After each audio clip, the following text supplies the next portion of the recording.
Alright, so this is the Philodendron Jose Bueno pollen that I collected last night. It was briefly in the refrigerator, but after discovering the inflorescence that is open now on the Philodendron over here, we are going to attempt to cross-pollinate that before we go ahead and set up a Time-lapse. Time-lapse, thank you. I was going to say time release. Like fertilizer. No, time-lapse. So you guys can see the whole process. Normally, as you guys have seen before, I would cut the space back to reveal as much of the female flowers that are down here in this chamber as possible, but because we are going to do the time-lapse recording, I don't want to kind of ruin the integrity of the shot. So I am going to just apply the pollen onto the paintbrush and then see basically how much I can get in there without actually having to remove anything.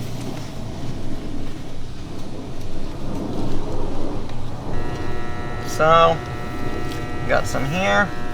I definitely don't want to use all of this pollen because this pollen is fresh, and Jose Bueno I'm sure could make some pretty cool hybrids, so I'm just going to use some. As well, as I've said in previous videos, usually female and male anthesis happens at night. So even though it does look to still be in female anthesis, this could be the end of it. So I don't know if it's actually still receptive, as it's just preparing to go into male anthesis and release pollen tonight. So that being said, I definitely don't want to use too much pollen just in case it actually isn't receptive.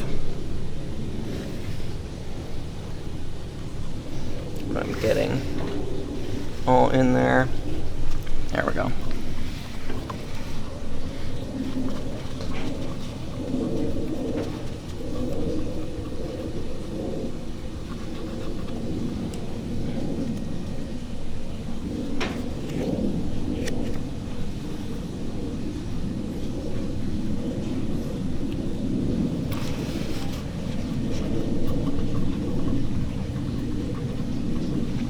It is interesting, this pollen is dry because I put in a silica desiccant packet to remove all of the moisture so that there isn't, if there was excess moisture left in here, it could potentially mold.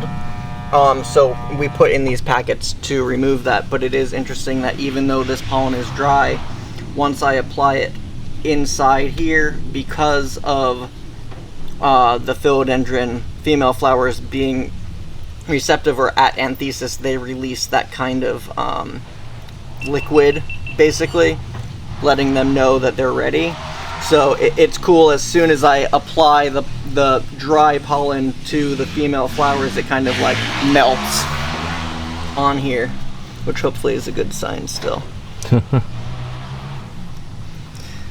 And also, this is the mama that has the cross with the Philodendron radiatum, and so this here is technically now an infructescence, which means that it is a structure holding the fruits, which will be berries that will have seeds in them. So mama already is, you know, housing children of one hybrid. Let's see how many we can actually get her to cross on the same plant. I'm almost done here.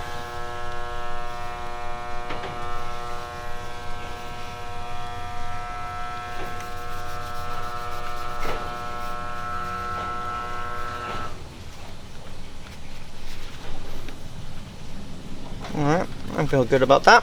And we will save the rest of the pollen for the next lucky Philodendron who happens to be receptive.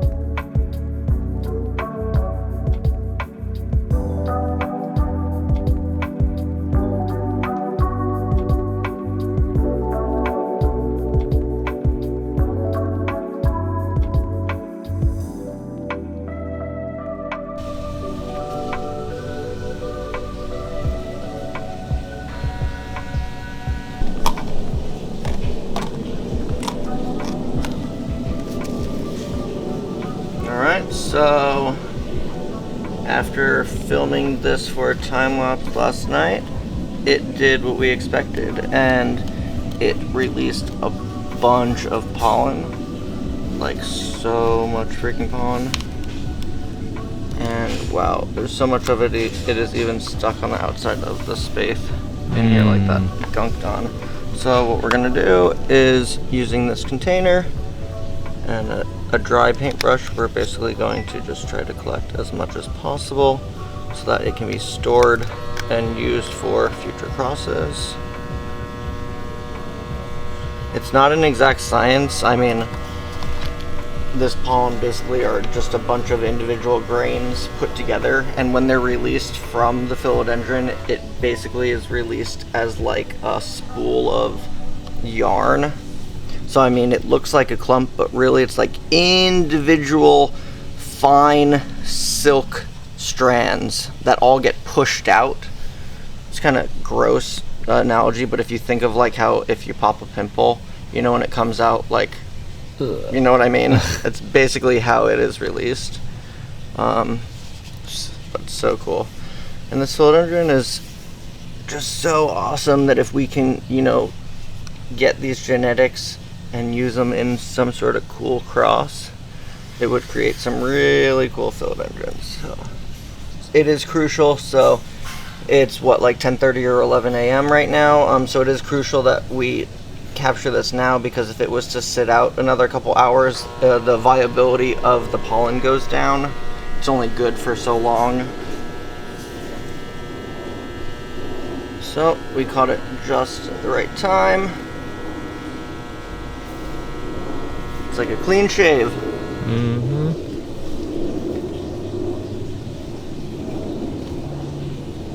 Looks pretty good. And so that's what we got here.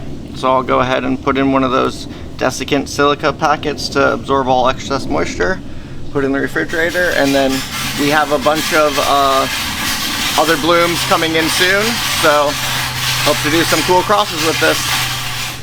Hi! So these are Anthurium bakeri seedlings that we so wonderfully got from our friends at Exotics up in Philadelphia, Pennsylvania. Franco and Chris up there are amazing breeders, and so they produce more seeds and seedlings basically than they can store in their greenhouse and their store. So since we have the space, we have greenhouse here, they sent them on down, so they sent us 500 sprouted germinated seeds. So they came in these little cups, no drainage, sealed for humidity. And so then we had them here. There was a humidity dome over this, is how I grew them out. And so now, essentially, they have sprouted, they're germinated, they have usually 3 or 4 leaves at this point since germination. And so, because this isn't drainage, because it's just sphagnum, essentially we want to get it out of there and, you know, pot it up into a pot with soil that it can actually grow and get bigger and not be stuck in this kind of premature container. So as I take it out of this cup now, can you see the roots kind of protruding through the bottom? And so they're grown all together, and so it is kind of just a delicate play of teasing them out, teasing it apart. If you break a couple roots while doing this, it's okay. If anything, when you damage a root, it just signals for the plant to grow more roots. So I mean, it's not great, but in the end it's fine. And you just pull it apart. I do remove as much sphagnum as possible, just because having excess sphagnum when going from pure sphagnum into a soil mix can cause some pockets to either stay really dry or really wet. So do remove that. And then basically what I do is I go ahead and I quote-unquote deflask and remove them all from the thing, and I have them separated here. And then I did decide, I mean, we have 500 seedlings, so I am going to play with a couple different variations, but I did decide to make these 2 plants per 3-inch pot. So this is kind of a airier, chunkier mix. It essentially was a third regular BM6, which was our peat mix, and fine perlite, a third more fine perlite, and then a third repti bark, which is fir bark. And so it's a good epiphytic mix. I am, because their roots are so dainty and delicate, using a pair of forceps, and so this here is a rooting hormone, IBA 0.8%, and so I am going ahead and kind of like how you would make breaded chicken, I guess, you know what I mean? Coating it here, and then using the forceps I am guiding these roots down into the hole that I had previously created. And then once I get it to the position I want, I'm then just going to lightly pack the soil in around it. And then we finish that one, and then make your hole. Pick your seedling. Coat the roots. Guide roots in. Position plant. Pack back down. And repeat. And so then once I pot these up, I do think I'm going to keep a humidity dome on them, considering they've been growing under humidity dome. Humidity in there was probably 95 to 99%. So having them out this couple hours as I do this is fine, but I think just to acclimate and reduce stress as much as possible, I am going to go ahead and cover this tray with a humidity dome, and then I'll slowly open the vents on the humidity dome to gradually get them to average humidity in here, which, I mean, this is still probably 60 or 70%, so it would be fine. But it's a slow process, it's a tedious process, but these are plants that literally we have grown from when they were a seed. So it's a growing process, and I'm really excited to be able to share this little piece of their lives, and I look forward to showing you guys once they root in and get, you know, true Anthurium bakeri leaves. So stay tuned. Okay, so also exciting thing in the world of our Anthuriums today. These were the Anthurium crystallinum X magnificum that we crossed with another Anthurium crystallinum X magnificum.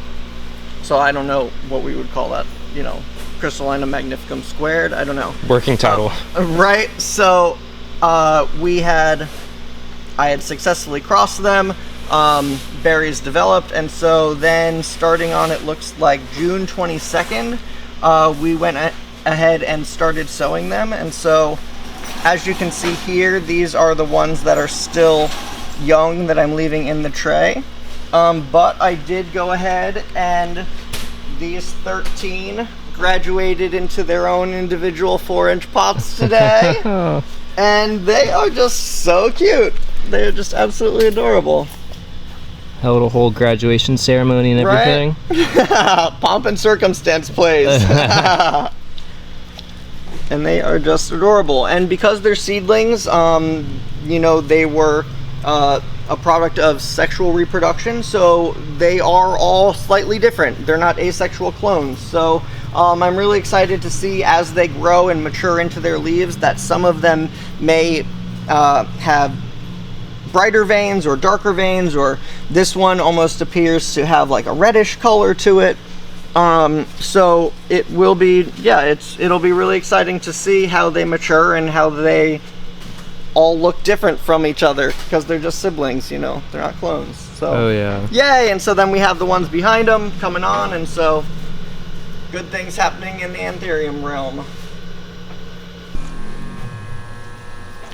Update on our Adenium desert rose babies. You can see they're starting to develop their little caudex, cute little caudic forms. And now it is interesting, most of these, like we had recapped, had sprouted in a matter of a week.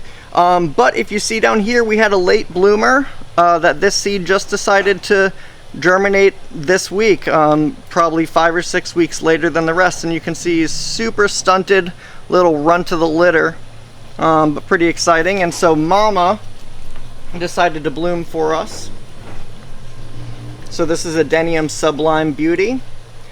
Like I said in the initial videos, we discovered the seeds on this mother plant, but I did not myself personally pollinate them, so it is possible that it was pollinated by a different Adenium that we have on the bench.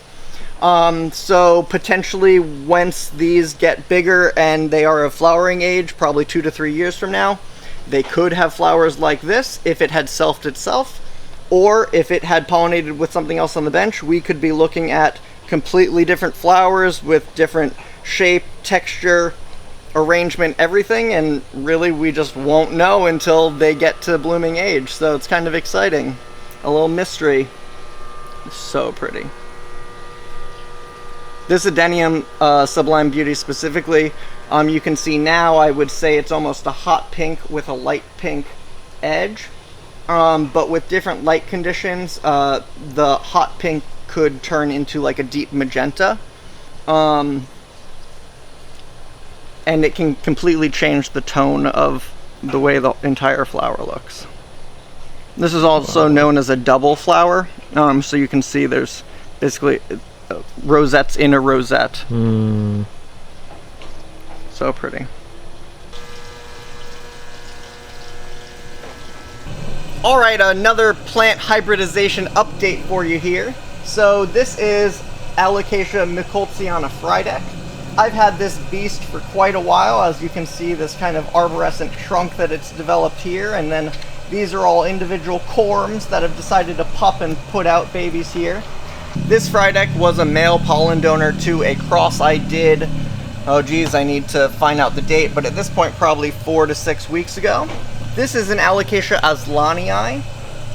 So this Alocasia aslanii was female receptive, and so I took pollen from this Frydek at the time, and I attempted to cross-pollinate it with the female receptive flowers here.